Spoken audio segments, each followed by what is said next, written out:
Praise the Lord. ஹல்லேலூயா. உங்கள் மத்தியிலே இருப்பது மிகுந்த மகிழ்ச்சி. எத்தனை பேர் சந்தோஷமா இருக்கீங்க?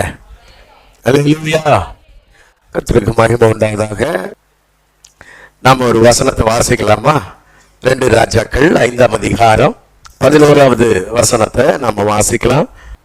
அதற்கு நாகமான் கடும் கோபம் கொண்டு புறப்பட்டு போய் அவன் வெளியே வந்து நின்று தன் தேவனாகிய கர்த்தருடைய நாமத்தை தொழுது தன் கையினால் அந்த இடத்தை தடவி இவ்விதமாய் குஷ்டரோகத்தை நீக்கி விடுவான் என்று எனக்குள் நினைத்திருந்தேன்.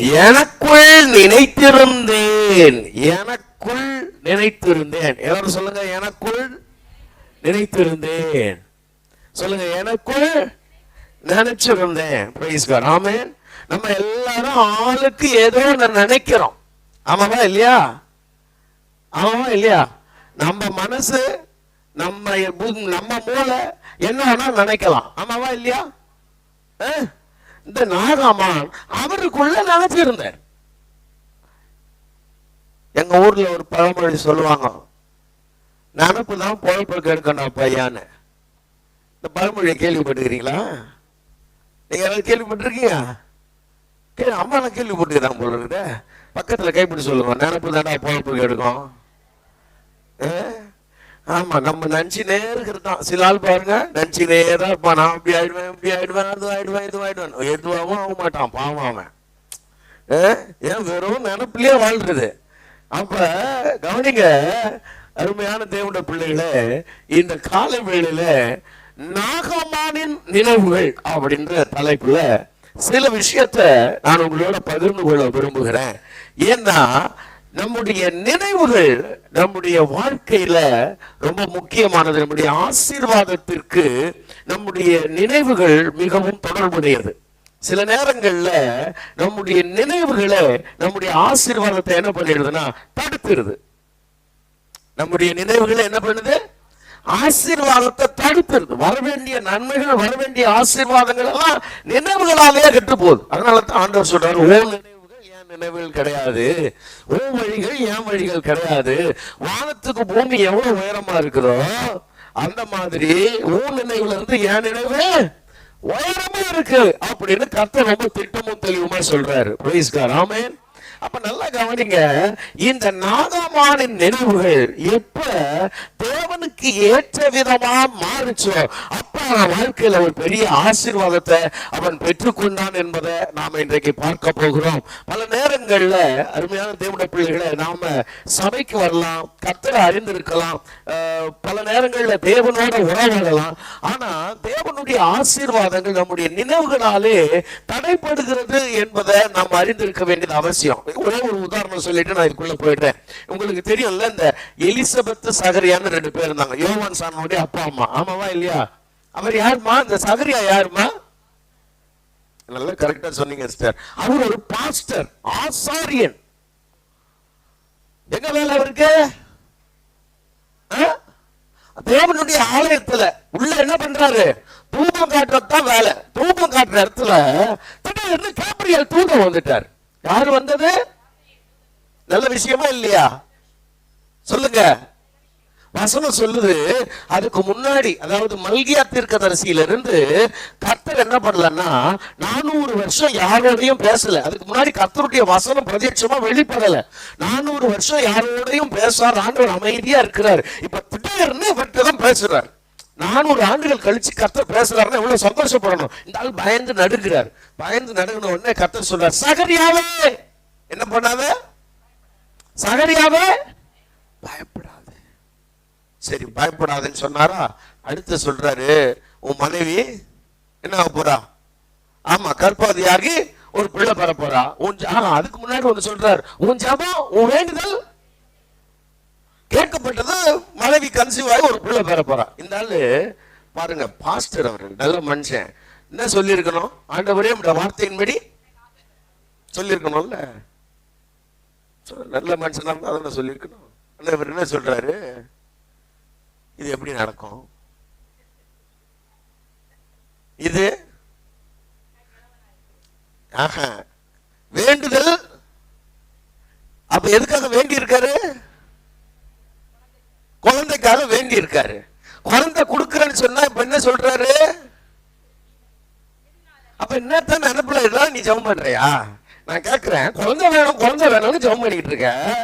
ஆனா என்ன நினைப்புல ஜெபம் பண்ற? கொடுக்கறேன்னா எப்படி ஆகும் அப்படின்னா என்னதான் உன் நினைப்பு? சில ஆள் என்ன நினைப்புலதான் சர்ச்சைக்கு வரானே தெரியலங்க.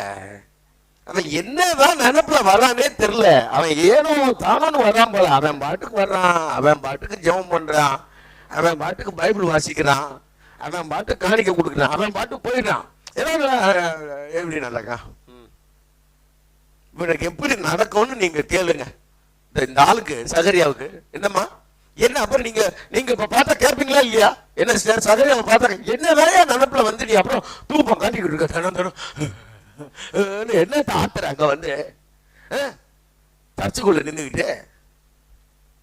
அப்ப சபைக்குள்ள வர்றவங்க பாருங்க, எபிரேயர் 11:6 சொல்லுது, தேவன் ஒருவர் உண்டு என்றும் தம்மை தேடுகிறவர்களுக்கு அவர் பலன் தருகிறவர் என்றும் விசுவாசிக்க வேண்டுமா.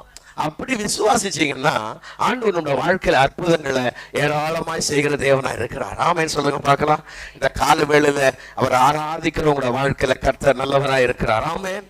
நீங்க நம்பி வந்திருக்கிற தேவன் உங்களை ஒரு நாளும் கைவிடவே மாட்டார். ஆமென்.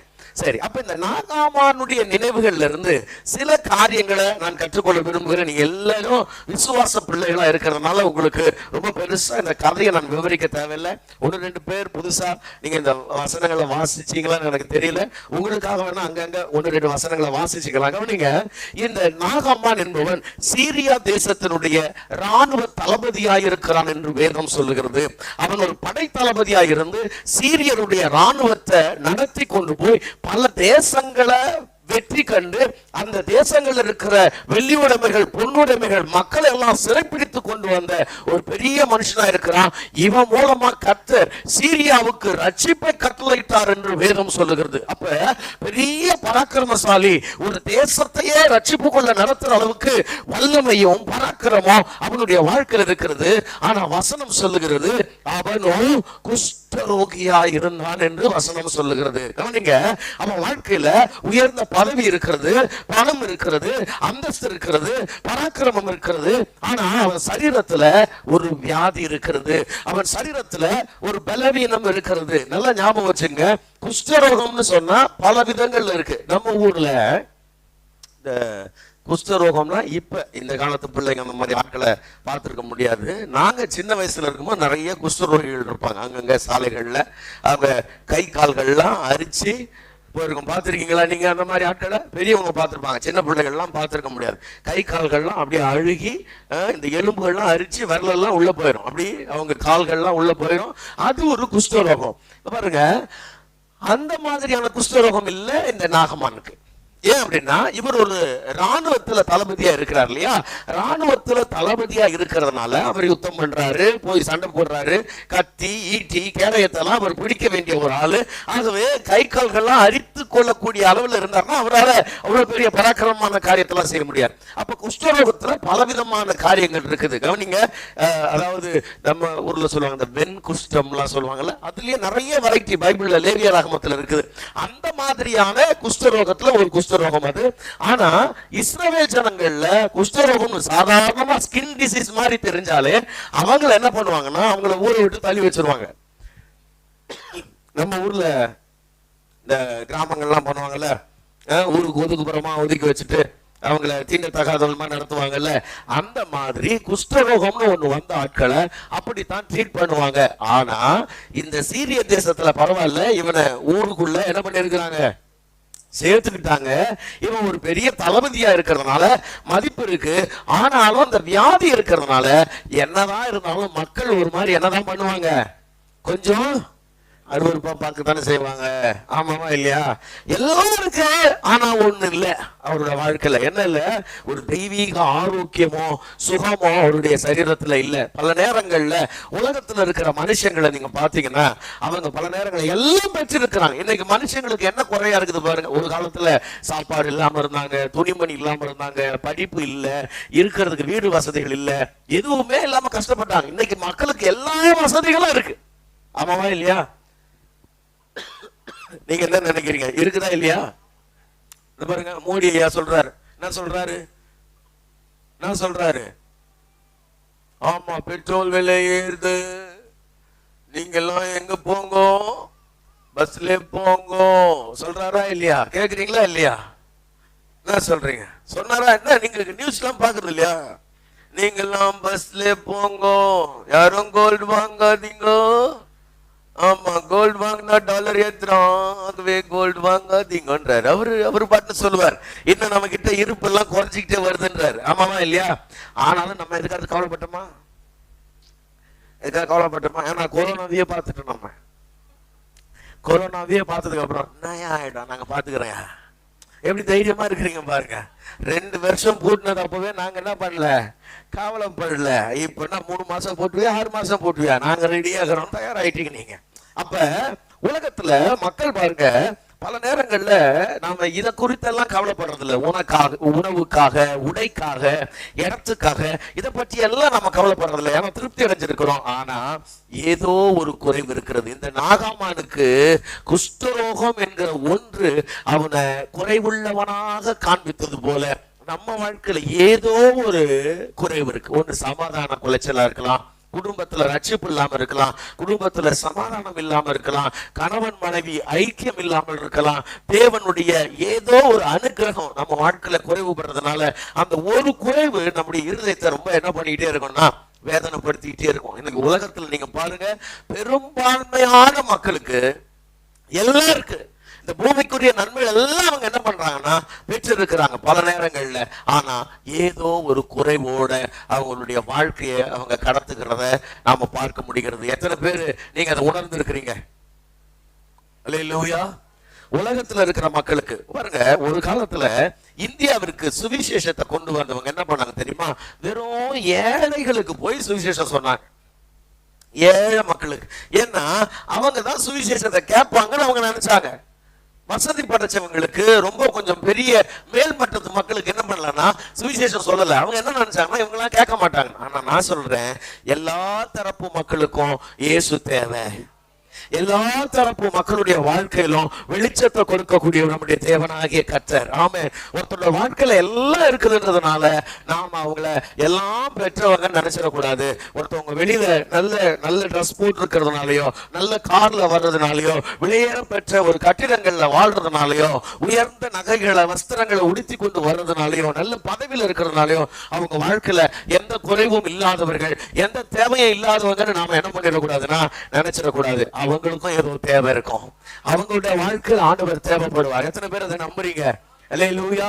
அப்ப நான் சொல்றேன், இந்த உலகத்துல இருக்கிற ஒவ்வொரு மனுஷனுக்கும் இயேசு தேவை. என்னப்பா சார்லஸ் லாரன்ஸ், இயேசு தேவை. எத்தனை? எல்லாருக்கும் தேவை. ஆமாவா இல்லையா? ஆமா. அப்ப எல்லாருக்கும் இயேசு தேவை. கவனிங்க, இப்ப இந்த நாகாமானுடைய வீட்டுல ஒரு சிறு பெண் இருக்கிறா. எனக்கு ரொம்ப ஆச்சரியம் என்னன்னா, இந்த சிறு பெண், அந்த வார்த்தை நீங்க வாசிச்சீங்கன்னா 2வது வசனத்துல, அவன் சிறைப்பிடித்து கொண்டு வரும் பொழுது சிறையாக கொண்டு வரப்பட்ட ஒரு சிறு பெண். எப்படி அந்த வசனத்தை வாசிக்கிறீங்களா? சீரியாவிலிருந்து தண்டுகள் புறப்பட்டு, சீரியாவிலிருந்து தண்டுகள் புறப்பட்டு இஸ்ரவேல் தேசத்திலிருந்து ஒரு சிறு பெண்ணை சிறை பிடித்துக் கொண்டு வந்திருந்தார்கள். சிறை பிடித்து கொண்டு வந்திருந்தார்கள். அவள் நாகமானின் மனைவிக்கு பணிவிடை செய்து நல்லா கவனிங்க, ஒரு பெண்ணை அடிமையா பிடிச்சு இழுத்துக்கிட்டு வந்தாங்க.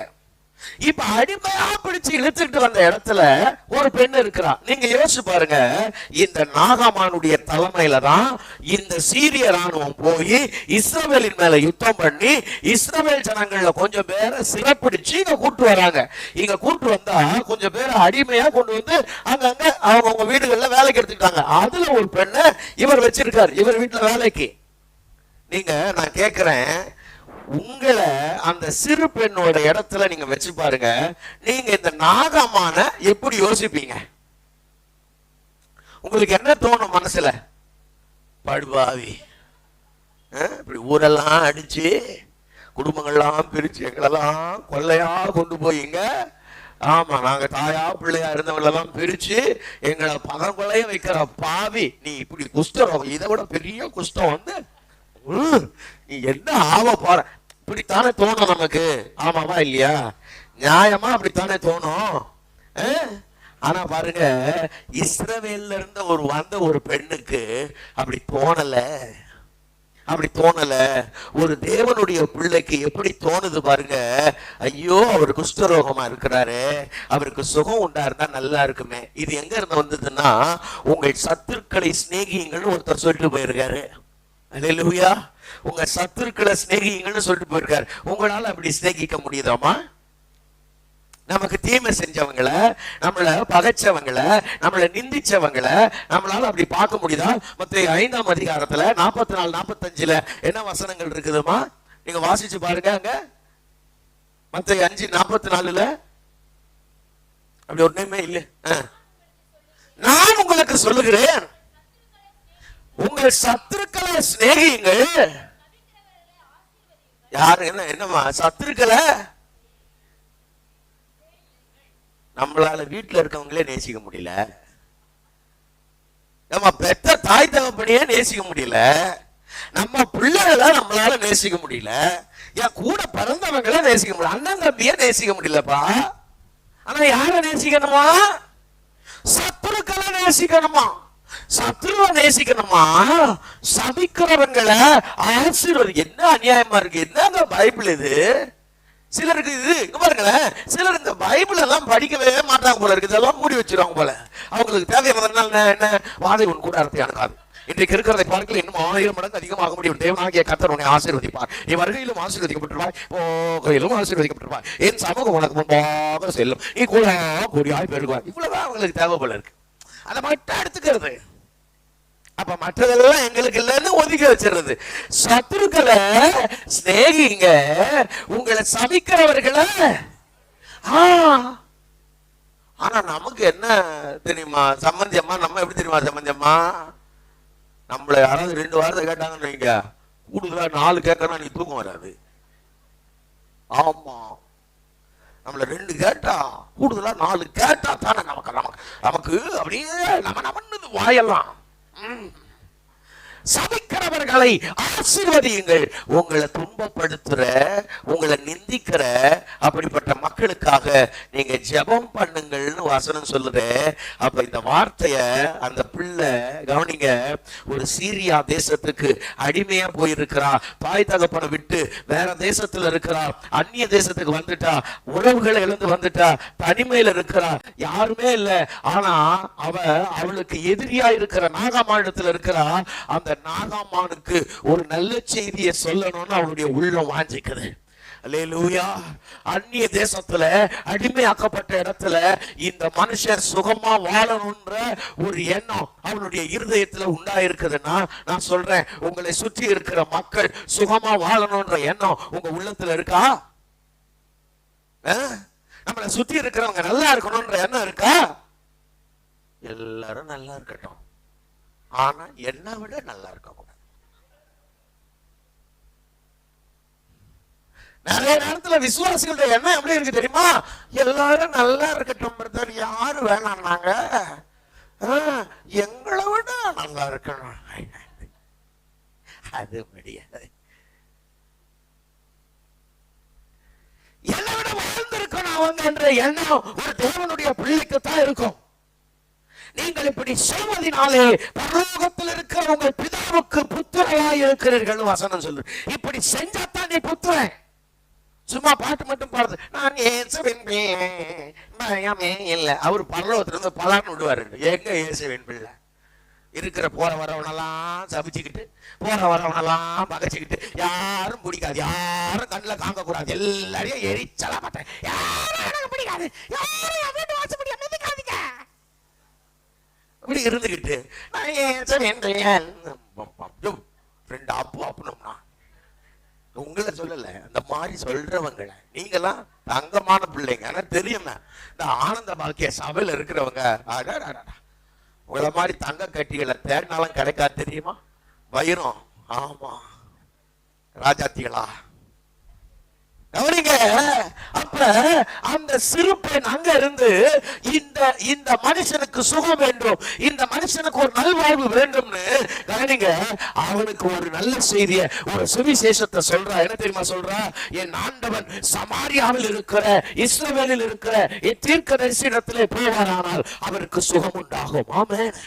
அல்லேலூயா. நான் சொல்றேன், இந்த உலகத்தில் இருக்கிற எல்லா மேல்தட்டு மக்களுக்கும் ஒரு நற்செய்தி தேவை. அது என்ன நற்செய்தி தெரியுமா? அந்த ஜனங்கள் இயேசுவிடத்தில் வருவார்களானால் அவர்களுக்கு சுகம் உண்டாகும். ஆமென்.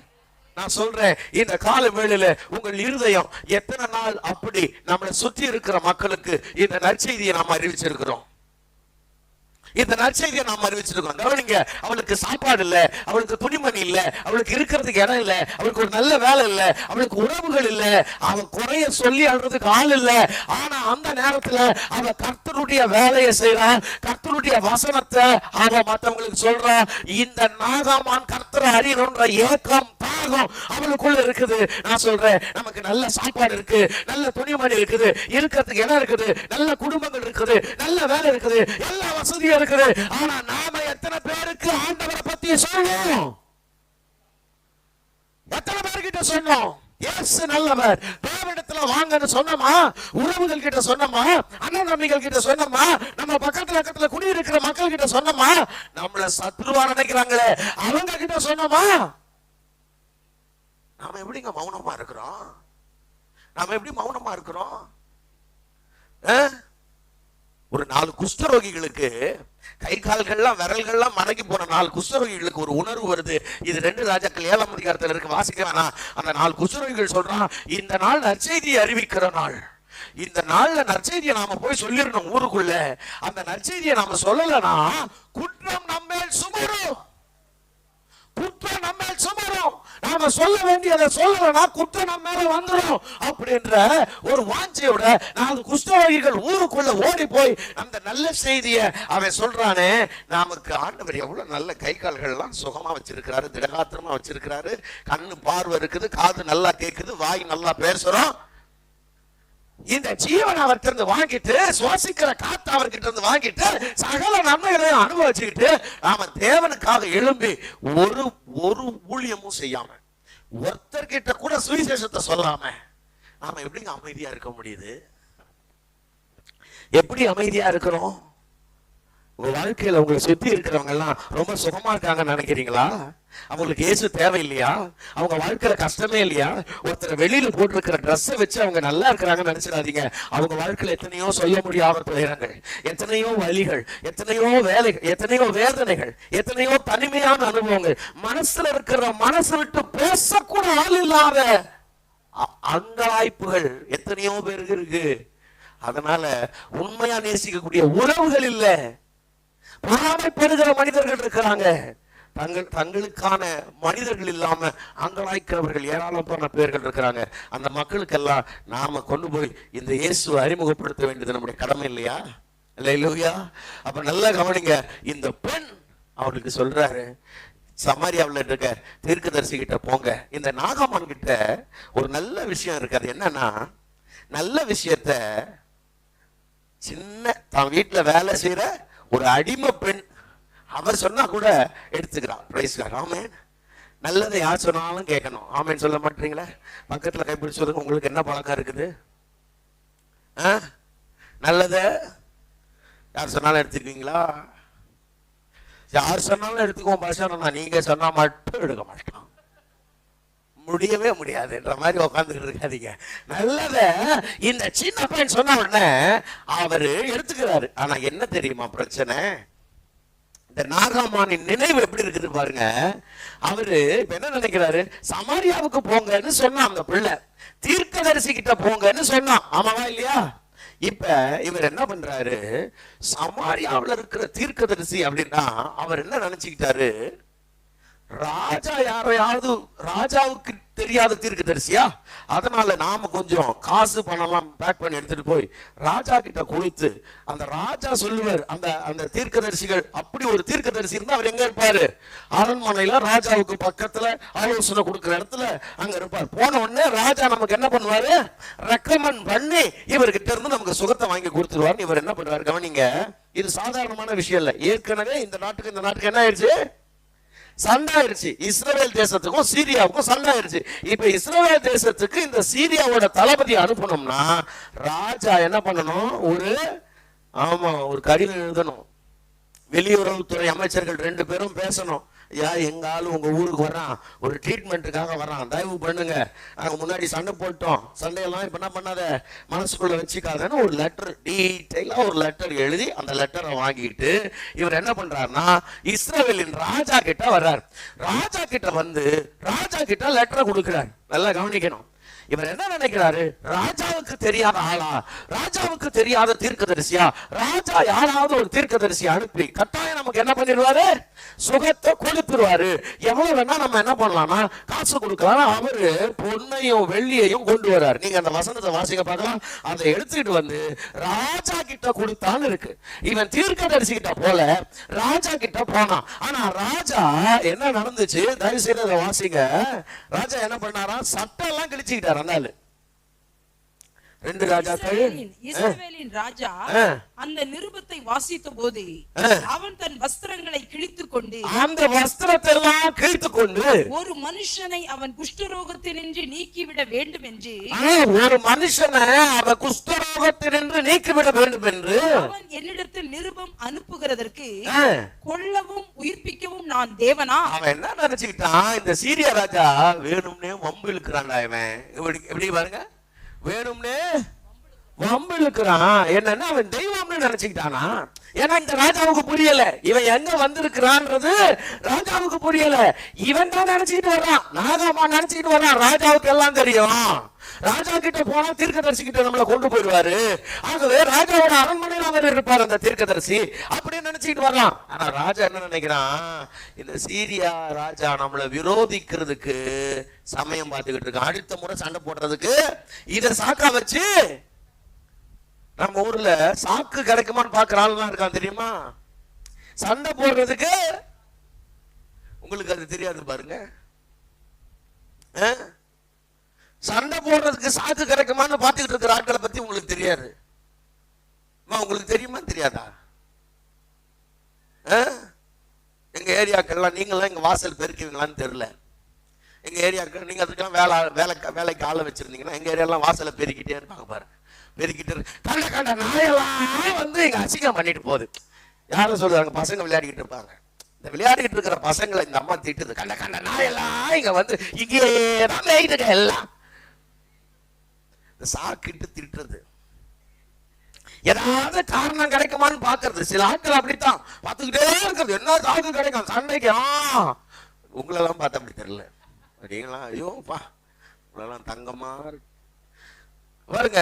சில வீடுகள்ல கணவர் ஒண்ணு பேச பாத்தீங்களா, இதைத்தான் சொன்னேன் நான், இதே தான் உங்க பிரச்சனையே, இதுதான், எப்பயும் இதைதான் பண்ணுவீங்க அப்படின்னு புடிச்சுக்கிட்டு அதுலயே சண்டை. சில ஆட்கள் அப்படி சிலருக்கு. உங்களெல்லாம் நீங்க எப்படி இருக்கீங்க பாருங்களேன். ஐயோ கடவுளே, இதெல்லாம் வைரங்கம்மா. நீங்களாம் திருஷ்டி சுத்தி போடணும். உங்களுக்கு அந்த பழக்கம் நமக்கு இல்லை. பரவாயில்ல, இருக்கட்டும். நல்லா சார். ஆமா, சண்டையே போடாத அமைதியான ஆட்களா இருக்கிறாங்க. இதே மாதிரி இருக்கும். பாவம் ஆம்பளைங்களும் ஏமாந்து கல்யாணம் பண்ணி போயிடுவான். கல்யாணம் ஆனவங்க ஏற்கனவே ஏமாந்தவங்க, கல்யாணம் ஆகாதவங்க சீக்கிரத்தை அப்படித்தானே இருக்கிறோம் நம்ம. வாய் பேச தெரியாத மாதிரியா சோத்திரம் கவனிங்க. அப்ப இவன் ஒரு நினைப்போட வர்றான். அவன் வேற மாதிரி திங்க் பண்றான். அந்த ராஜா திங்க் பண்ணி என்ன பண்றான் தெரியுமா? சட்டை எல்லாம் கிழிச்சுக்கிறான். இவன் விரோதிக்கிறதுக்கு சமயம் தேடுகிறான் அப்படின்னு சொல்லி அவன் என்ன பண்றான்? சட்டை கிழிச்சுக்கிறான். இங்க பாருங்க, இங்க முதல்ல நாகமானுடைய எண்ணம் என்ன தெரியுமா? நல்லா கவனிங்க. அவன் தனக்கு தெரிந்த வழிகளில் அவன் முயற்சி செய்கிறான். அவனுக்கு என்ன வழி தெரியுதோ அதை என்ன பண்றான் தெரியுமா? முயற்சி செய்கிறான். நல்லா கவனிங்க. தேவனை நமக்கு தெரிந்த வழிகளில் தேடக்கூடாது. தேவனை தேவனுடைய வழியில தேடணும். பிரைஸ் காட், ஹல்லேலூயா. நான் சொல்றது உங்களுக்கு புரியுதா? தேவனை நமக்கு என்னெல்லாம் தெரியுதோ, எதெல்லாம் நம்மளால செய்ய முடியுமோ அதெல்லாம் செஞ்சு தேவனை தேடணும். இப்ப பாருங்க, நம்ம அறிவிப்புகளை கேட்டோம். சிஸ்டர் சொன்னாங்க, நம்ம பாஸ்டர் என்ன சொன்னாங்க? நம்ம ஃபாஸ்டிங் இருக்குன்னாங்க. இப்போ இங்க உங்களெல்லாம் ஃபாஸ்டிங் இருக்குன்றாங்க. இப்போ இல்லை என்னவா சொன்னாங்கன்னா, நானும் எப்படி தெரியுமா இருப்பேன்? அவங்களா என்ன பெட்ல வந்து ஜூஸ் கொடுத்து எழுப்புற வரைக்கும் நான் ஃபாஸ்டிங் இருப்பேன். சோத்திரம். அவங்களா வந்து என்ன பாஸ்டர், நீங்க தானே ஃபாஸ்டிங் இருக்குன்னு சொன்னீங்க, 3 வேளை சாப்பிடாம சோறு தண்ணி எல்லாம் குடியாம விழுந்துருவேன் நான். ஏன் தெரியுமா? யாராவது சொன்னா எனக்கு போதும். அதாவது பாருங்க, இந்த உலகத்துல கிறிஸ்டியானிட்டி எப்படி ஆயிடுச்சுன்னா, நாங்க அப்படி வளரும் போது அப்படி வளர்ந்தோம் பாருங்க. யாராவது ஜெபம் பண்ண சொன்னா ஜெபமா பண்றது பாருங்க. காலையில 3 மணிக்கு எழும்பிட்டாங்கன்னா 2:55 அப்படி முள்ளு தாண்டது கூட அப்படி இருந்து அப்படி ஒரு ஜெபம். இரவுல ஜெபம் பண்ணாதான் கர்த்தர் கேட்பாருன்னா, நைட்டெல்லாம் தூங்காம கிடந்து ஜெபிக்கிறது. காலையெல்லாம் கண்ணு பார்க்கணுமே, அப்படியே உள்ள போயிருக்காங்களே, என்ன பாரு கண்ணெல்லாம் உள்ள போயிருக்கு. ஜெபம், நைட்டு ஜெபம், உபவாச ஜெபம், நைட்டு ஜெபம், இப்படியே பண்ணுவோம். இதுக்கெல்லாம் காரணம் என்ன தெரியுமா? பாருங்க, எங்களுக்கு என்ன சொன்னாங்களோ அந்த வழியில கடவுளை தேட ஆரம்பிச்சோம். ஆனா விஷயம் என்ன தெரியுமா? அவரை எப்படி தேடணுமோ அப்படி தேடணும்ன்றத அப்புறம் தான் கண்டுபிடிச்சோம்.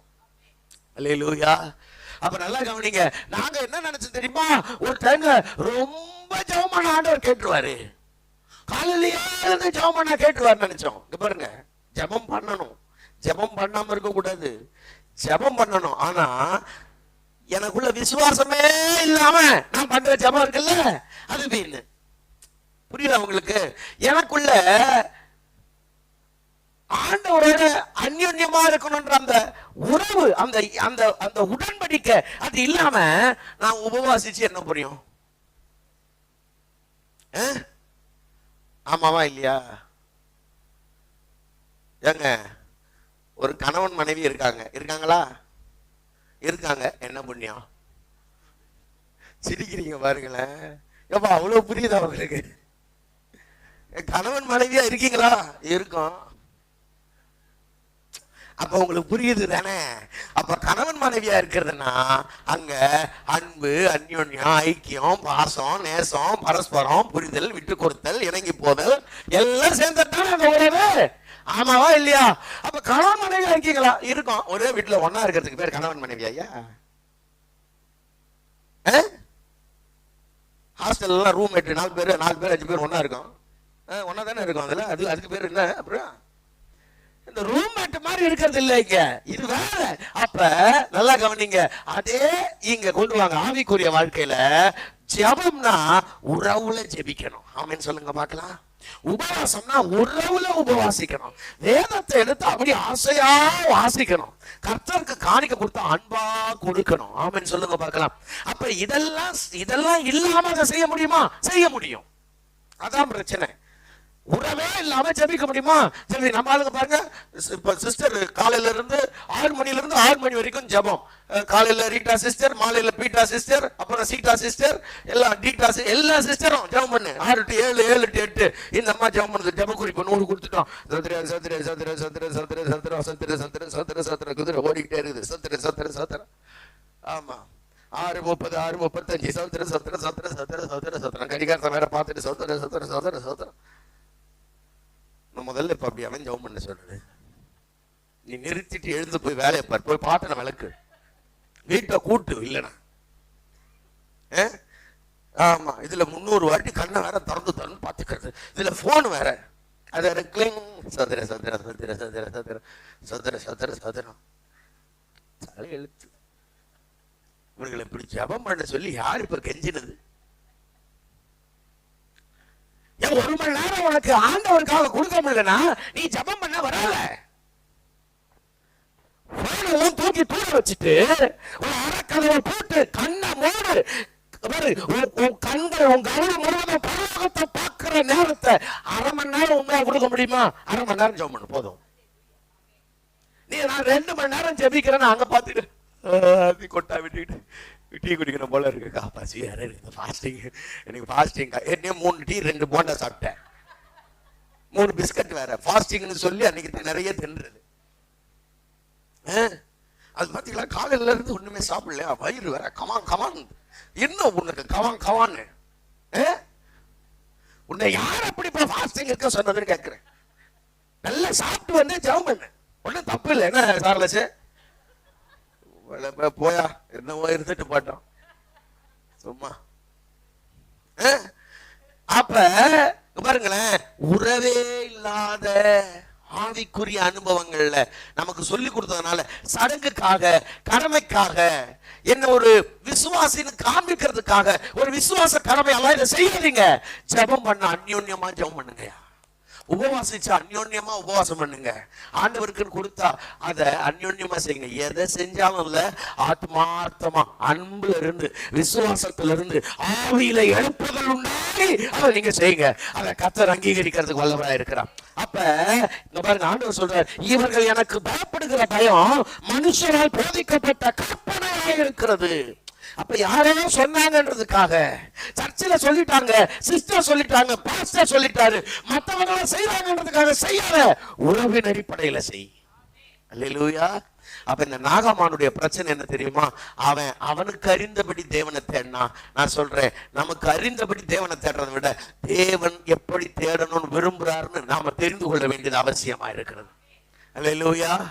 நாம பாருங்களேன், நாம இதெல்லாத்திலையும் விட அவர் ஒன்னே ஒன்னதான் விரும்புறாரு, நீ என்ன நேசிக்கிறியான்னு கேட்பாரு. அல்லேலூயா. ஆமா, நீ என் மேல அன்பா இருக்கிறியாப்பா அப்படின்னு. ஆண்டவரே நான் காணிக்க கொடுக்குறேன், அன்பா இருக்கிறியா? ஆண்டவரே நான் ஜெபம் பண்றேன், அன்பா இருக்கியா? அன்பா இருக்கியா? முதல்ல அன்பா இருக்கியா பாரு. அதுக்கப்புறம் நீ காணிக்க கொடு, அதுக்கப்புறம் நீ ஜெபம் பண்ணு, அதுக்கப்புறம் நீ ஊழியத்துக்கு போ, டிராக்ஸ கொடு, நீ முழங்கு, ஆமா என்ன வேணா பண்ணு, ஆனா அன்பா இருக்கியா பாரு. அப்ப தேவனை நாம நினைச்சபடி தேடக்கூடாது, தேவனை அவர் விரும்பும்படி தேடணும். ஆமென் சொல்லுங்க பார்க்கலாம். அப்ப எப்படிங்க அவர் விரும்புறதுன்னா என்னங்க? எப்படிங்க அவரை தேடுறது? வேற ஒண்ணும் இல்லைங்க. பாருங்க, அவர் விரும்புற மாதிரி தேடுறதுன்னா என்னன்னா, இந்த எபிரேயர் 11:6 என்ன சொன்ன? தேவன் ஒருவர் உண்டு என்றும் தம்மை தேடுவர்களுக்கு பலன் அளிக்கிறவர் என்றும் விசுவாசிக்கணும். நல்லா கவனிக்கணும். ஆண்டவர் எதுல பிரியமா இருக்கிறார் தெரியுமா? நல்லா கவனிக்கிறீங்களா? ஆண்டவர் எதுல பிரியமா இருக்கிறார் தெரியுமா? என் கிரியையில் இல்ல, என் விசுவாசத்துல. எதை நான் விசுவாசிக்கணும் தெரியுமா? எனக்காக, எபேசியர் 5:2 எனக்காக வானத்தையும் பூமியும் படைத்த தேவன் இந்த பூமிக்கு இறங்கி வந்து எனக்காக அவர் பலியானாரு.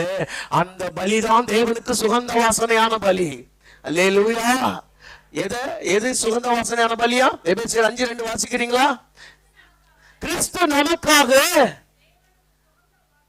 சுகந்த வாசனையான காணிக்கையாக பலியாகுமோ? அப்ப நல்லா கவனிங்க, நான் எப்படி தேவனை தேடணும்னா, இயேசு கிறிஸ்து என்னும் ஒருவர் மூலமா தேடணும். ஆமென் சொல்லுங்க பார்க்கலாம். அவர் பலியினால, அவர் சிந்திய ரத்தத்தினால, அவர் காயத்தினால, அவர் தழும்புகளால நான் மன்னிக்கப்பட்டேன், ரட்சிக்கப்பட்டேன், பிள்ளையாக்கப்பட்டேன், ஆசீர்வதிக்கப்பட்டேன் என்கிற நம்பிக்கையோட, விசுவாசத்தோட அவரை தேடணும். ஆமென் சொல்லுங்க பார்க்கலாம். அந்த எண்ணம் தான் உங்களை தேவனிடத்துல கிட்டி சேர்க்கும். ஆமென். அப்ப நல்லா கவனிங்க, தேவனை அவர் விரும்புகிறபடி தேட வேண்டும். பக்கத்துல எப்படி சொல்லுங்க, தேவனை அவர் விரும்புகிறபடி தேட வேண்டும். நம்ம விருப்பத்தின்படி தேடுறது இல்ல. சில ஆட்கள் என்ன, நம்ம விருப்பத்தின்படி, சில ஆட்களை தான், ஐயா நான் 40 நாள் ஜெபம் பண்ணையா, இன்னும் 400 நாள் ஜெபம் பண்ணாலும் மாறாது வாழ்க்கை. 40 நாள் உபவாசம் மட்டும் பார்த்துக்கங்க, இன்னும் போடு 10 வாட்டி, ஒன்றும் நடக்க போறது இல்லை. ஏன்னா நீ உனக்கு பிரியமானதெல்லாம் செஞ்சுக்கிட்டு இருக்க. இதை நான் சொல்லல, ஏசாயா 58 தேவன் சொல்றார். ஏசாயா 58 பாருங்க, உன் சரீரத்தை ஒடுக்குகிறதும் நாணலை போல முடங்கி படுத்துக் கொள்கிறதும் எனக்கு உகந்த உபவாச நாளா இருக்குமா என்று நீ சோதித்து பார் என்றாரு. அதையே நான் உபவாசம் சொல்றேன். அப்ப நாம நமக்கேற்ற மாதிரி உபவாசிக்கிறோம், நமக்கேற்ற மாதிரி ஜெபிக்கிறோம், இதெல்லாம் நாம திருப்தி ஆயிடுறோம். நாம பாருங்களேன், நம்ம மனசுக்கு கொஞ்சம் என்ன ஆயிடுது, ஆமா ஒரு சாட்டிஸ்ஃபை ஆயிடுது. ஆமா இன்னைக்கு சர்ச்சுக்கு போயிட்டு வந்தோம், சரி, காணிக்க போயிட்டு வந்தோம், சரி, உபவாசிச்சிட்டோம், சரி. ஆனா இதெல்லாம் விசுவாசத்துல செஞ்சோமா, இதெல்லாம் அன்புல செஞ்சோமா? கொஞ்சம் யோசிச்சு பாருங்க. அதைத்தான் கர்த்தர் பார்க்கிறார். ஆமென் சொல்லுங்க பார்க்கலாம். அல்லேலூயா. சரி, இதை கேட்ட உடனே ராஜா வஸ்திரத்தை கிழிச்சுக்கிட்டாருன்ற செய்தி எங்க போயிருச்சு? எலிசாவுக்கு போயிருச்சு. ஊருக்கே பத்தி அறியுது, இப்ப எலிசாவுக்கு போயிருச்சு. பாருங்க, எலிசா அவன் இங்க வர சொல்லுங்க, இங்க கூட்டுவாங்க. அவன் இங்க வர வேண்டிய ஆளு. இந்த நாகமான் எங்க வர வேண்டிய ஆளு? இங்க வர வேண்டிய ஆளு, இங்க வர வேண்டிய ஆளு. அவன் எங்க அரண்மனைக்கெல்லாம் போயிட்டான். இங்க வந்து இஸ்ரவேல்ல தீர்க்கதரிசி ஒருவன் இருக்கிறான்னு தெரிஞ்சுக்கிட்டோம்னு சொல்றார். நியூஸ் சொன்ன உடனே ராஜா எலிசா வீட்டுக்கு அனுப்பிட்டார். ரதங்கள்லாம் இப்ப வந்துருச்சு. நாகமான் எங்க வந்துட்டாரு? எலிசா வீட்டு வாசலுக்கு வந்துட்டாரு. உடனே உள்ள சொல்றாங்க, யார் வந்திருக்கிறா? நாகமான் வந்திருக்கிறார். எலிசா உள்ள இருந்து வெளியே வரவே இல்லை. வெளியே வராம அவனை போய் யோர்தான்ல 7 தடவை மூழ்க சொல்லு. எங்க ஒரு தேசத்துக்கு தளபதி வர்றாரு, அப்படியா இருக்கிறது? ஐயா பாஸ்டரையா இருக்கிறாரு, நம்ம ஏரியா எம்எல்ஏ வந்தாருன்னா அழகா போய் வரவேற்கணுமா வேணாமா? வாங்க வாங்க எம்எல்ஏ வாங்க. என்னங்க வரவேற்க மாட்டாரா? ஒரு சாலாவது போட வேண்டாமா ஐயாவுக்கு? ஒரு சாலை போட்டு வாங்க எம்எல்ஏ சார் வந்து நின்று ஒரு சாட்சி சொல்லிட்டு போங்க. எம்எல்ஏவுக்கு ஜெபம் பண்ண வேண்டாமா? அவன் தேசத்து தளபதி வரான். இந்த மனுஷன், இந்த எலிசா உள்ள இருந்து வெளியில வரல. நல்லா ஞாபகம் வச்சுக்கங்க, உள்ள இருந்து வெளியில வரல.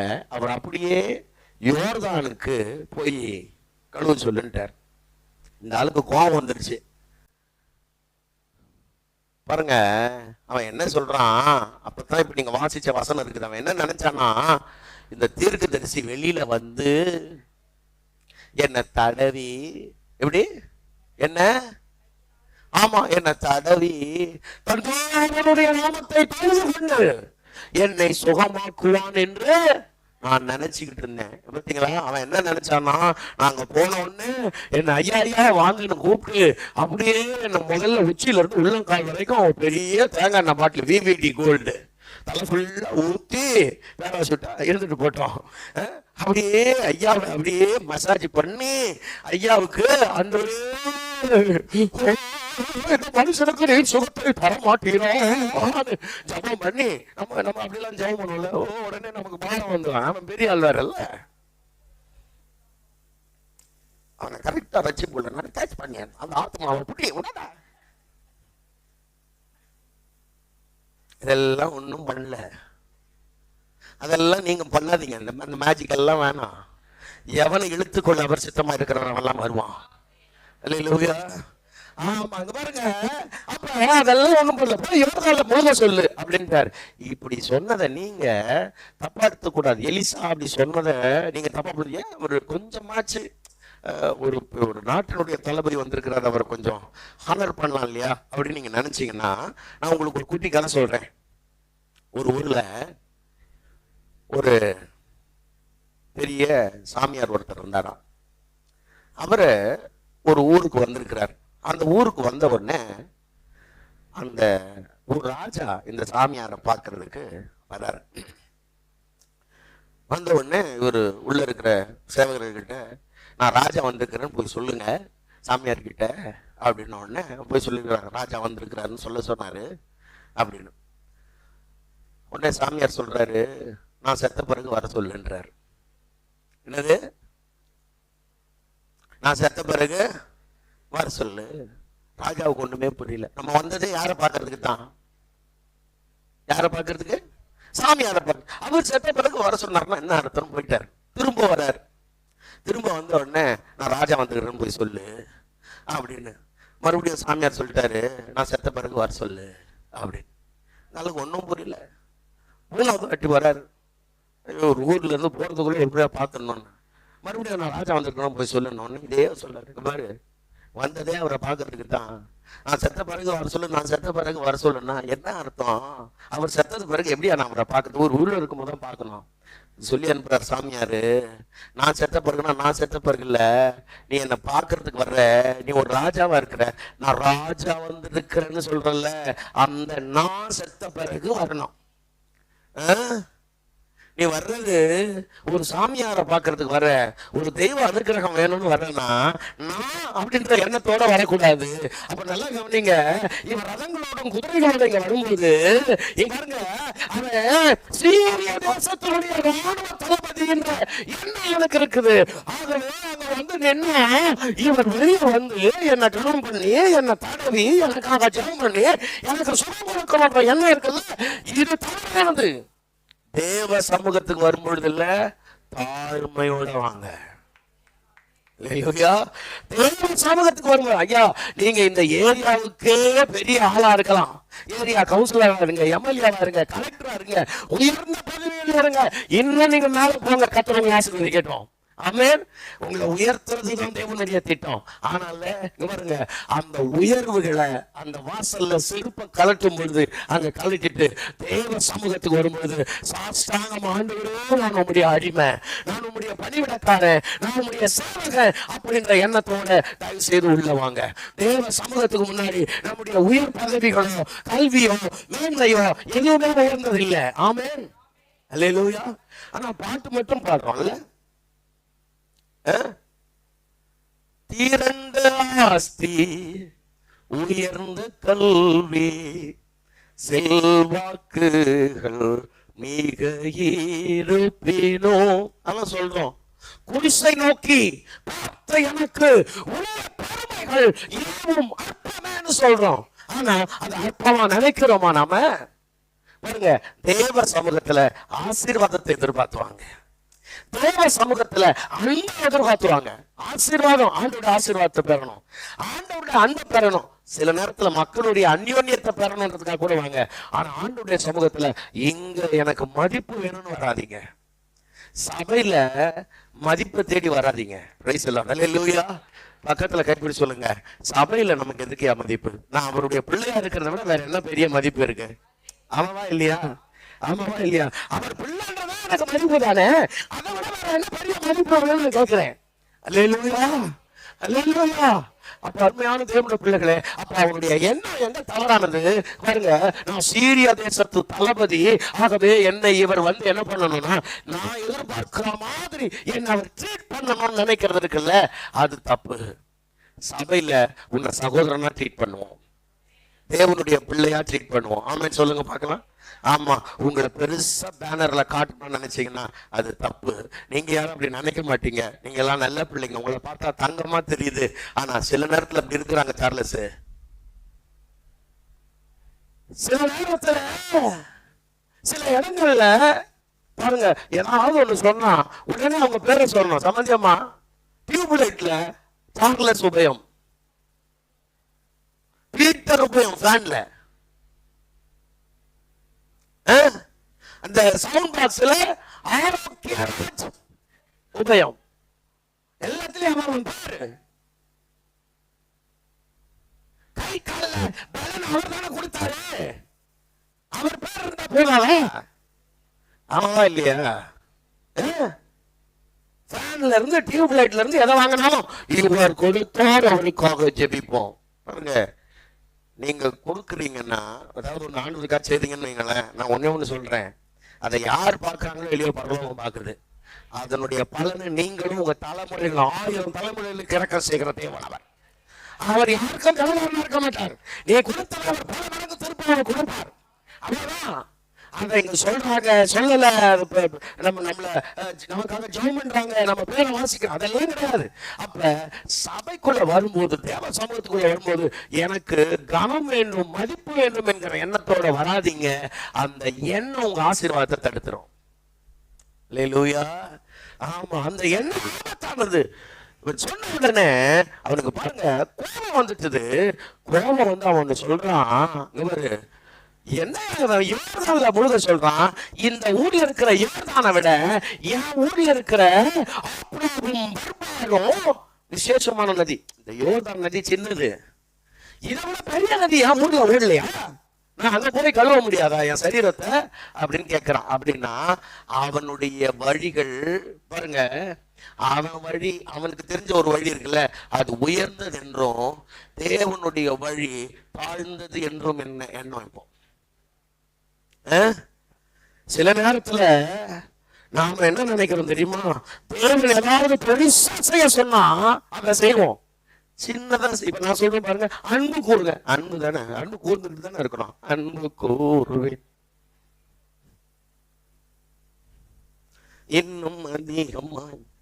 இது கை தட்டுற ஸ்டைல் சம்பந்தியம்மா. நாங்க சென்னையில இப்படிதான் தட்டுவோம். தட்டி தட்டி எவ்வளவு பேர் அனுப்பியிருக்கோம், போயிடு போயிடுன்னு. நீங்க அதெல்லாம் பார்த்தது இல்லையே. ஆமா, நீங்க எங்க சிஎஸ்ஐ சபையில போய் கையை கட்டிட்டு நிப்போம், உட்காருவோம், போவோம்னோட கிளம்பிடுவீங்க. இப்ப நாங்க சென்னையில இப்படி அனுப்பி இப்படி தட்டி தட்டி அனுப்பிடுவோம். போ போ.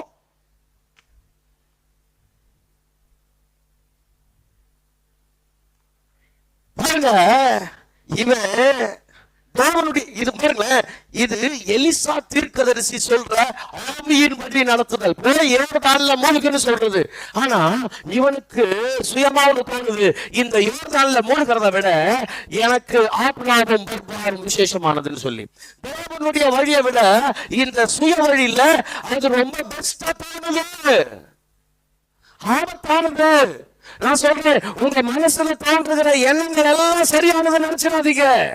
தேவனுடைய ஆலோசனையை விட, தேவனுடைய வழிநடத்தலை விட உங்களுக்கு தோன்றுகிற எண்ணங்கள் மேலானது என்ற எண்ணம் இருக்குல்ல, அதுவே உங்க ஆசீர்வாதத்துக்கு தடையா இருக்குதுன்றதை மறந்துடாதீங்க. ஆனா நல்ல வேலை, இந்த நாகமான தடுக்கிறதுக்கான ஒரு ஆள் இருந்தான், ஒரு வேலைக்காரன். சில நேரத்துல நம்மள அப்படி தடுக்கலன்னா அவ்வளவுதான், கெட்டு போயிடுவோம். சபையில வந்தா கர்த்தருடைய ஆவியானவர் ஒரு ஆலோசனை கொடுப்பாரு. தேவ சமூகத்துல காத்திருக்கும் போது ஒரு ஆலோசனை வரும். ஜெபிக்கும் பொழுது, வேதத்தை வாசிக்கும் பொழுது ஆண்டவர் உங்களோட திட்டமா பேசுவாரு. உங்க வாழ்க்கையை குறித்து, எதிர்காலத்தை குறித்து கர்த்தர் ஒரு வழிநடத்தலை கொடுப்பாரு.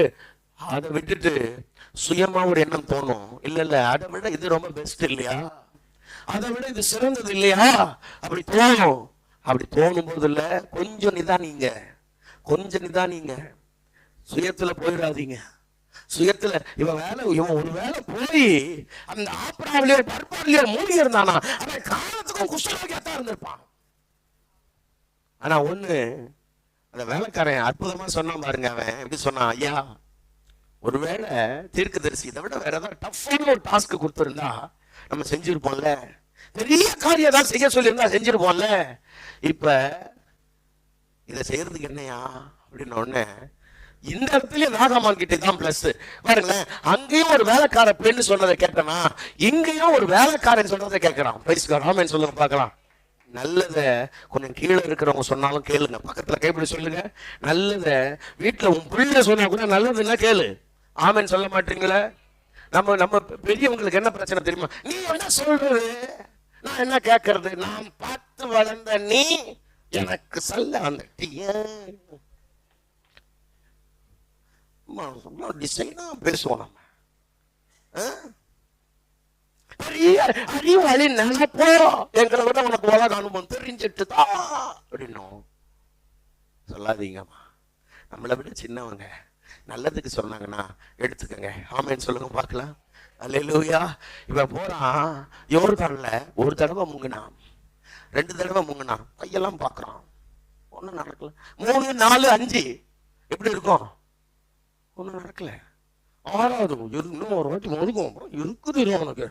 6 வாட்டி முங்கி பாருங்களேன். நாம எப்படி யோசிப்போமே, ஒரு தடவை முங்கினோட கொஞ்சம் மாற்றோம், 2 அப்படி பரவாயில்லையே போல டக்கு டக்குன்னு முழுகலாம். இங்க ஒன்னும் நடக்கல. 6 வாட்டி முழுகணும், ஒன்னும் நடக்காது. 6 வாட்டி மூழ்கி இருந்தா ஒண்ணுமே நடக்கல. 7வது வாட்டி நிறைய பேரு 6 வாட்டி மூழ்கி ஆசீர்வாதத்தை பெறாம போயிட்டு வந்தா இருக்கிறான். அவ்வளவு தூரம் முயற்சி பண்ணி வந்திருப்பான், அவனுக்கு அற்புதம் நடக்கிறவன இதுக்கப்புறம் நடக்காதுன்னு போயிடுவான். நான் சொல்றேன், கடைசி வரைக்கும் முடிவு பரியந்த நிலைத்திருக்கிறவனே ரட்சிக்கப்படுவான். தேவன் மேல விசுவாசமா இருந்தா கடைசி வரைக்கும் விசுவாசமா இருங்க. 7வது தடவை மூழ்கி அவனுடைய மாம்சத்தை கர்த்தர் சிறு பிள்ளையின் மாம்சத்தை போல மாற்றி இருந்தார். அல்லேலூயா. அவன் வாழ்க்கையில் அவனை அழுத்திக்கிட்டு இருந்த ஒரு பிரச்சனை இருக்குல்ல, அவனை எவ்வளவு பாடப்படுத்துச்சு. அவன் ஊர்ல எவ்வளவுலாம் கேவலமா பேசியிருப்பாங்கல்ல. ஆமாமா, என்ன வியாதியை வச்சுக்கிட்டு என்ன மனுஷன் அப்படி அந்த நிந்தையே மாறிச்சு பாருங்க. 7 தடவை முழுகிறப்ப நான் சொல்றேன், உன் நிந்தையே கர்த்தர் மாற்ற வல்லவராக இருக்கிறார். உன்னுடைய எல்லா அவமானத்தையும் குறைத்து போய் வல்லவராக இருக்கிறார். உன் வேதனைகளை இவ்வளவு நாள் சுமந்து கொண்டிருந்த அழுத்தங்களை மாற்றவர் வல்லவராக இருக்கிறார். நீ செய்ய வேண்டியது தேவனுடைய வார்த்தைக்கு கீழ்படி, அறகுறை கீழ்படிதல் வேணாம். நாம எப்படி தெரியுமா, நம்ம விசுவாசிகள் எப்படி தெரியுமா, நான் 2 வாரம் வருவேன், நடந்துச்சுன்னா 3வது வாரம் வருவேன், 4 வாரம் வந்து பார்ப்பேன், ஆண்டவர் எனக்கு இதை செஞ்சாருன்னா அப்புறம் 5வது வாரம் வருவேன். செய்ய மாட்டாரு, போ வீட்லயே இரு. எதுக்கு இப்போ உனக்கும் அவருக்கு என்ன இப்ப பாவம்? உன்னை முழுசா நீ ஒப்பு கொடுக்காத பட்சத்துல தேவனிடத்துல அற்புதங்களை எதிர்பார்க்காதீங்க. உங்க வாழ்க்கையை முழுசா ஒப்பு கொடுங்க, கர்த்தர் உன்னை மகிமையா மாற்ற வல்லவராக இருக்கிறார். அல்லேலூயா. பாருங்க, கடைசியா ஒரு 2 விஷயத்த சொல்லிடுறேன். அவன் சரீரம் எல்லாம் மாறணும்னு அவன் அப்படியே அழுகையோட அந்த காணிக்க பைய தூக்கிட்டு வர்றான் பாஸ்டர்கிட்ட.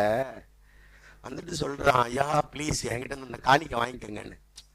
இந்த தீர்க்கதரிசி இருக்காரு பாருங்க, அவர் கொஞ்சம் வேற மாதிரி ப்ரோ. அவரு எப்படி தெரியுமா, காணிக்கெல்லாம் வேணாம் எடுத்துட்டு போன்றார். ஏன் தெரியுமா, இந்த ஊழியத்தை காணிக்கைக்காக செய்யல. நாங்க இந்த ஊழியத்தை காணிக்கைக்காக செய்யல, உன் காணிக்கை எடுத்துட்டு போ. அப்ப பாருங்க, 2 விஷயம் நடக்குது. 2 விஷயத்தையும் உங்களுக்கு சொல்லிடுறேன். ஒண்ணு, அவன் சொல்றான், அவன் ரொம்ப அழகா சொல்றான், இஸ்ரவேலின் தேவனை போல இந்த பூமி எங்கிலும் வேற தேவன் இல்லைன்னு நான் அறிஞ்சுக்கிட்டேன். அல்லேலூயா. இஸ்ரவேலின் தேவனை போல வேற தேவன் இந்த பூமியில இல்லைன்னு நான் அறிஞ்சுக்கிட்டேன். ஆமென். தேவனை அறிஞ்சுக்கிட்டான். ஆமென் சொல்லுங்க பார்க்கலாம். அவனை யாராவது தேவனை அறிஞ்சிக்கங்கன்னு சொன்னாங்களா? அவன் சொல்றான், அடுத்து சொல்றான், நான் இதுக்கு பிறகு வேற எந்த தெய்வத்தையும் பணிய மாட்டேன், நான் கர்த்தரை மட்டும் தான் பணிய போறேன். அதுக்காக இந்த இஸ்ரவேல்ல இருந்து 2 கழுதை சுமக்கக்கூடிய அளவுக்கு எனக்கு கொஞ்சம் மண்ணு தாங்க. அந்த மண்ணை எடுத்துட்டு போய் எங்க ஊர்ல பலிபீடம் கட்டி இனி கர்த்தரை தவிர வேற யாருக்கும் நான் பலி செலுத்த மாட்டேன். அல்லேலூயா. இந்த கர்த்தர் தான் தேவன் அறிஞ்சுக்கிட்டா, கர்த்தரை மட்டும்தான் ஆராதிக்க போறேன்னு தீர்மானிச்சுட்டான். Price god. ஆமென். எவ்வளவு சந்தோஷமான விஷயம். ஆமாவா இல்லையா? பாருங்களேன், யாரும் அவனுக்கு நீ பாரு போய் சுகமான ஞானத்தான எடுக்கணும்னா, எனக்கு சர்ச்சில் மெம்பர் ஆயினோன்னா நாங்க டோக்கன் கொடுத்துருவோம்னா, இதெல்லாம் ஒண்ணும் கிடையாது. அவனே வந்துட்டான். அந்த வசனத்தை மட்டும் படிங்க பார்க்கலாம், அதை மட்டும் படிங்க. அவன் தன் கூட்டத்தோடு எல்லாம் தேவனுடைய மனுஷனிடத்திற்கு திரும்பி வந்து அவனுக்கு முன்பாக நின்று, இதோ இஸ்ரவேல் 17 அப்பொழுது நாகமா, ஆனாலும் 2 கோவேறு கழுதைகள் சுமக்கத்தக்க 2 பொதிமண் உமது அடியேனுக்கு கட்டளையிட வேண்டும். உமது அடியேன் இனி கர்த்தருக்கே அல்லாமல் அந்நிய தேவர்களுக்கு சர்வாங்க தகனத்தையும் பலியையும் செலுத்துவதில்லை. இங்க பாருங்க 15ல, இதோ இஸ்ரவேலில் இருக்கிற தேவனை தவிர பூமி எங்கும் வேற தேவன் இல்லை என்பதை நான் அறிந்தேன். Praise god. ஹல்லேலூயா. தேவன் இவரை தவிர வேற தேவன் இல்லை என்பதை அறிஞ்சிட்டேன். ஆகவே இனி நான் அவருக்கு மட்டும்தான் பலி செலுத்துவேன். ஆமென். முதல் விஷயம், இங்க சில புது மக்கள் இருக்கிறீங்க.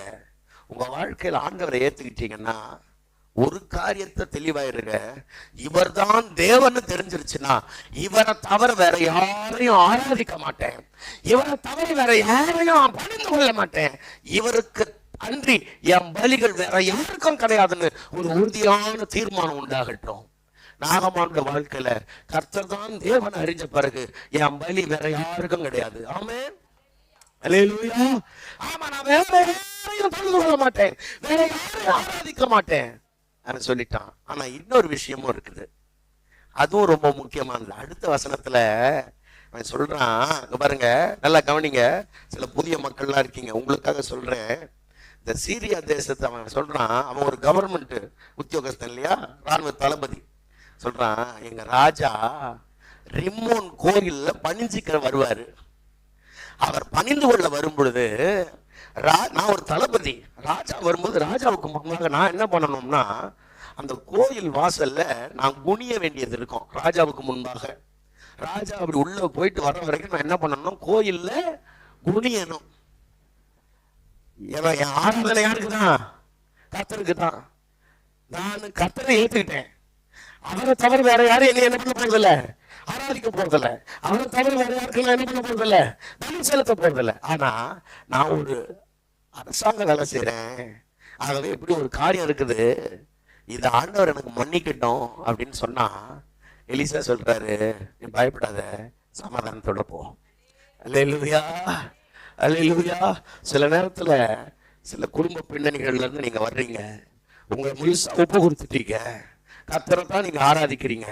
சில நேரத்துல அப்படி எங்கேயாவது சொந்த பந்தங்கள் ஏதாவது கூப்பிடுறாங்க, காது குத்து, கல்யாணம், அது இதுன்னு போக வேண்டியது இருக்குதுயா, என்னையா பண்றது? நீ பயப்படாத, சமாதானத்தோட போயிட்டு வா. அல்லேலூயா. ஆனா ஒண்ணு, கர்த்தரோட பண்ண உடன்படிக்கையை மறந்துடாத. என் ஆராதனை கர்த்தருக்கு தான், என் பலி கர்த்தருக்கு தான் நான் ஒப்பு கொடுத்துருக்கிற, அதை மறந்துடாத. ஆமென். அல்லேலூயா. ஆமா, சில ஆட்கள் பாருங்க, சில நேரங்கள்ல நம்ம ஆளுகள் எல்லாம் தப்பா புரிஞ்சுப்பான். இப்ப அவர் வேலை செய்யறாரு சிரியா ராணுவத்துல. இப்ப அது கோயிலுக்கு போக வேண்டியதுன்றது உத்தியோகமா போறாரு, வேலை விஷயமா போறாரு. எலிசா நீ வேலையை விட்டுருன்னு சொன்னா என்ன வருது? இப்ப நம்ம ஆளுங்க பாருங்க, சில நேரத்துல ரட்சிக்கப்பட்டு சபைக்கு நீங்க அந்த வேலையா செய்றீங்க, அந்த வேலையெல்லாம் செய்யக்கூடாது பிரதர், ஆண்டவருக்கு எப்படி அது பிரியமா இருக்கும், அதெல்லாம் வேலையை விட்டா இவர் நீயா சாப்பாடு போடுவ?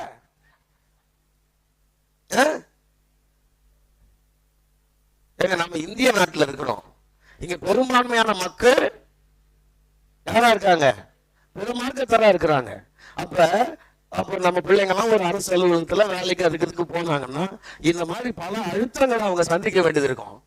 அப்ப நீங்க சொல்லுங்க, நீ கர்த்தர் ஆராதிக்கிற, கர்த்தருக்கு உண்மையாரு, அது உன் வேலை. அங்க போற வர அது ஆராதனை செய்யல, அங்க பலி செலுத்தல, கர்த்தர் உன் இருதயத்துல இருக்கிறாரு, அதனால நீ சமாதானத்தோட போயிட்டு வான்னு சந்தோஷமா சொல்லி அனுப்புங்க. அல்லேலூயா.